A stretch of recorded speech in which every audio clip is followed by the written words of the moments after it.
Hey, hello there, Hog fans. Forest City Joe here. Another YouTube video. I wanted to wait till after Coach Pittman's press conference on Monday in order to make another video so I could react to some of the things that he said. But the Hogs get ready for probably, no doubt, their best team they'll play up to right now. As they host BYU in Fayetteville on Saturday. I wrote down some topics that I want to discuss that Coach Pittman talked about, and also some topics that's bothering me that I hope they can get corrected. I want to start off with Isaiah Stinga, the wide receiver, who's just a kick returner so far, because they're not even getting any opportunities at wide receiver. And that is mind-boggling. He may be the most explosive player on the team, and you've just reduced him to returning kicks when he gets the opportunity and returning punts. He needs to be on the field, in my opinion, and be in the mix in the passing game. I just don't understand this. What you're going to do, if this keeps up probably, you'll be hearing, and I hope this doesn't happen, that's the Stinga's in the transfer portal at the end of the year. Get this kid on the field. Excuse me, my glasses fell. Oh, man. If it ain't one thing, it's another. Let me tighten my glasses down here. Anyway, like I was saying, Stinga, get him on the field, because we don't need to lose talent like this, folks. And if you don't play this kid, you don't get him involved, you don't throw him the football or something, give him opportunities, I'm afraid this may happen. Now, I know some of you out there say, well, let him go. It's all about competition. No. Yes, it's about competition. Jaden Wilson is a good player, and he should continue to play. But there's no reason he should be getting these many more snaps than Stinga. And I'm just afraid how this is going to end if you don't get this talented young man on the field and let him play. And throw him some balls. I know that's in KJ's hand, but you got to get the football in this guy's hand. That bubble screen they threw the other day, I know Wilson went all the way to the house in the first game on a bubble screen. But he does not have the speed and the explosiveness and elusiveness of Stinga. Another thing, as I go down this list of items that's really bothering me, and I am happy about some things. I'm happy so far about the linebacker situation, which looks really good. It looks good and deep. I'm very happy about that. And I'm happy about the receivers in general, even though this last game, we've got to get some separation. Our receivers have got to get better separation. Love Isaiah Stinga. Love Andrew Armstrong. Got to separate. And Luke Halls, love this kid. This kid catches everything that's thrown to him. And in my opinion, he needs to be featured more. But the main problem I've got with the offense, and I'm looking at you, Dan Enos, and I'm looking at you, Sam Pittman, is the kind of passing game that you're trying to run. All I'm seeing are bombs from KJ, deep post patterns way down the field, and the bubble screen, the quick bubble screen. That's all I'm seeing in the passing game. Where are the slants, the waggles, the 5 to 7 yard down and out? Where are those things? And you've got to have a variety when it comes to the passing game. Sam said at his press conference, we're going to have to run the football. I agree. It's great to have a running game. But are you going to keep running into a wall if you see you don't have the lineman that can move people off the ball and run the football? You're going to keep beating your head against the wall and throwing only 19 passes and 23 passes against Western Carolina? 19 passes this past game? I mean, it's got to, in my opinion, it needs to change. You can't run the throw so far with this line. So you better be able to throw to open up the run. Meaning you might have to run in a different way, running draw plays and short passes and screens and stuff like that. Also, back to the passing game, I hadn't seen many waggles this year so far. Passes. Basically, it's KJ drops back. KJ either throws a bomb, KJ either throws a deep post pattern, or KJ throws a quick screen to the sideline, like he did to Jaden Wilson when Wilson ran that ball in for a touchdown. That game, this past game against Kent State, the part of the passing game problem was the kind of passes they were trying to throw. You have got to have a variety in your passing game. And since you see what your strengths are, in my opinion, you can't force the run. You can't beat your head against the wall with the run. And I love running the football and I love stopping the run. But I love whatever it takes to move the football. Kenny Hatfield had a saying. And Lord, me and Kenny, I loved him to death and still do. And we had our battles back in the day. But he used to say one thing, and I always took it with me. When reporters and people come at me, they used to, Coach, why won't you throw the ball more? This flex bone is too much running. He told them one thing. I'm going to do whatever it takes to win. And that's what I want to get in Sam Pittman's head. You do what it takes to win. If that means throwing it 40 times, throw it. You gotta be able to do whatever it takes to win. So I'm not interested in, well, we gotta have a running game. Yeah, I would love to have a great running game. But apparently these linemen can't run block for the most part. And that brings me to this question.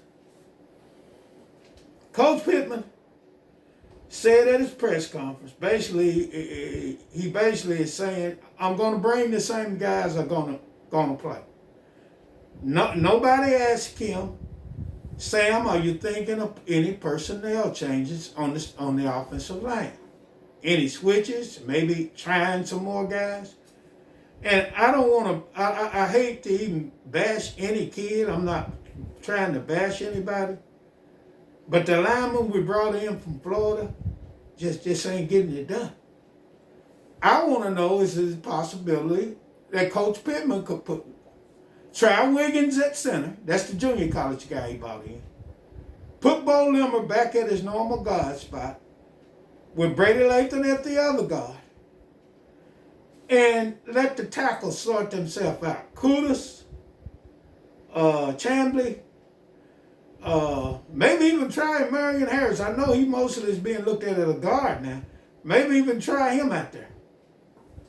Because what's going on now is not working. Maybe some personnel changes are in order now. Let me say this after saying that. The coaches see the players every day in practice. So I will say this. They know who their best players are and who to get on the field and all of that. But I must say this after saying that. If a guy looking good in practice, I mean, he looks better than this other guy in practice, and you put him in the game and he can't block the man in front of him, it's time to try somebody else. Yeah, practice is fine. They claim Matt Jones, our quarterback, back in the nut years, was a bad practice player. But man, when he got to the games, could he make plays and could he play football? And that's all that matters to me.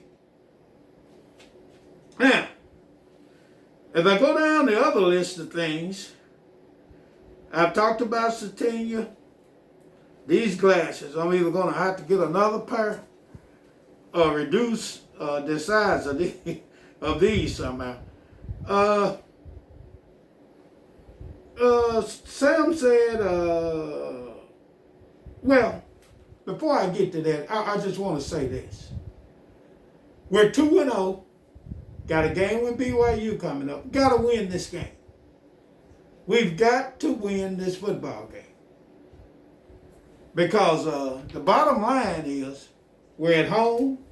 We know what the upcoming schedule is.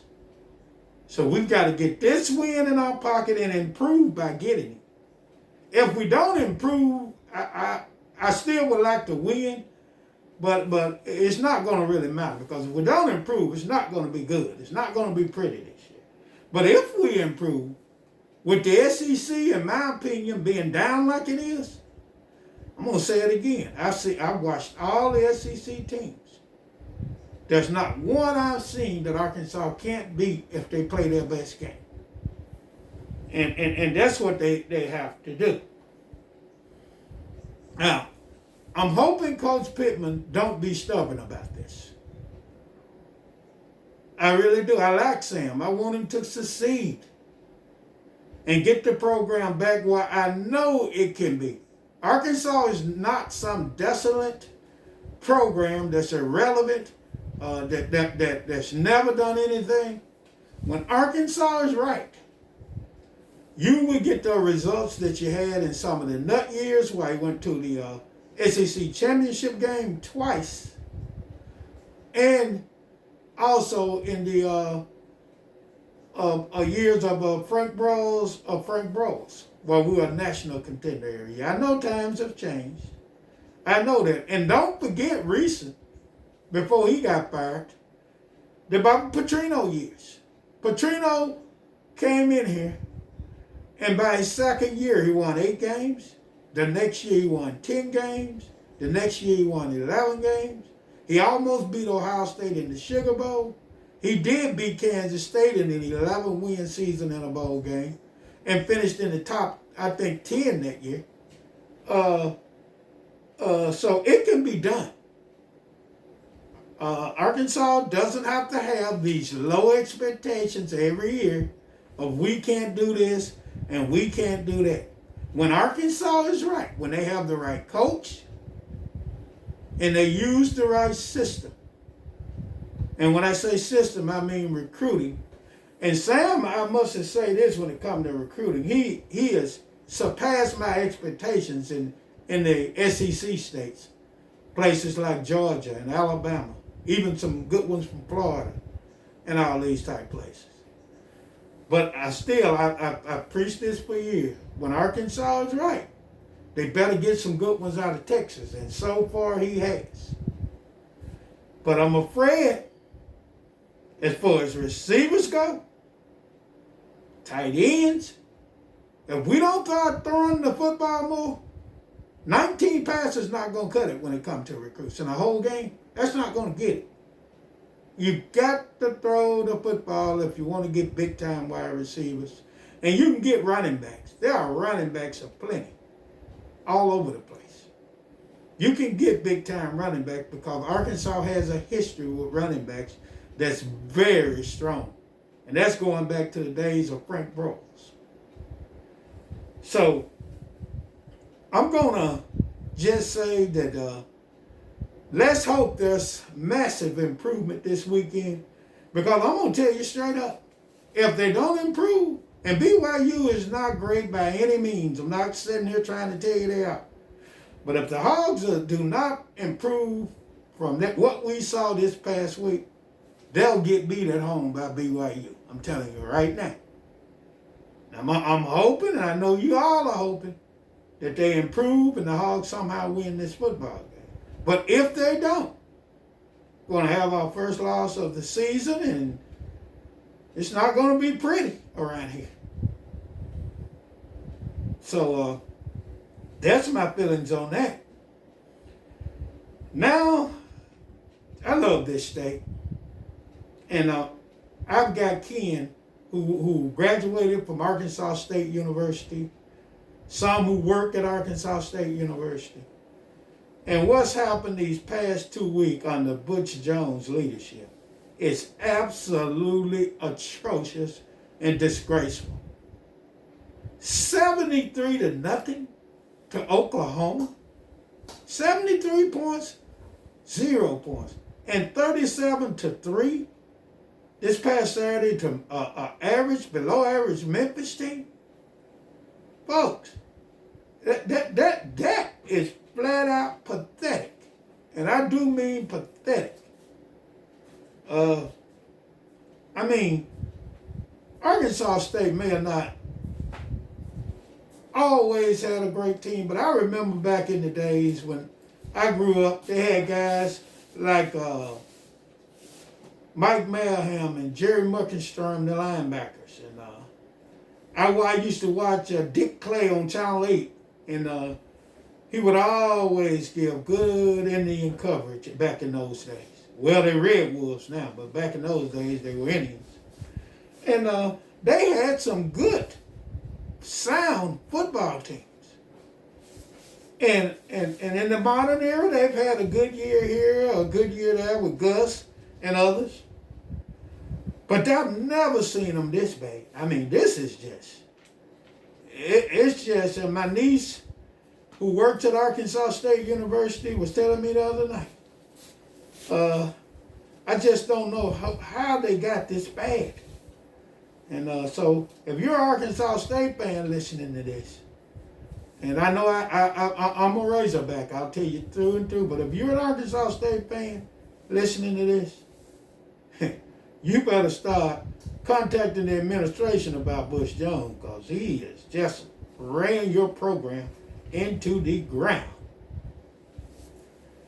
Now to close out this video, back to my Hawks. What I want to see this weekend. I want to see a crisp, sound football team that doesn't make mistakes with penalties. Is sound in every aspect of the game. That's what I want to see. I want to see a smoothness with execution on offense, which I hadn't seen this year so far. The offense does not look smooth. And I know a lot of times, in a new offense and stuff, it takes time. I realize that. But, this game 3, there are only 12. So if you're going to improve, the improvement should start. It should have started last week, and I didn't see it. So I love these guys. We'll be pulling for them all the way to win on Saturday. But like I said, they better come to play. No messing around, because if they come out like they did this past week, they're going to lose. This is Forest City Joe. Thank you for listening. And before I go, I just want to tell you, hit that like button and hit that subscribe button. I would appreciate it very much. I got to get my subscribers up and appreciate you guys. Thank you.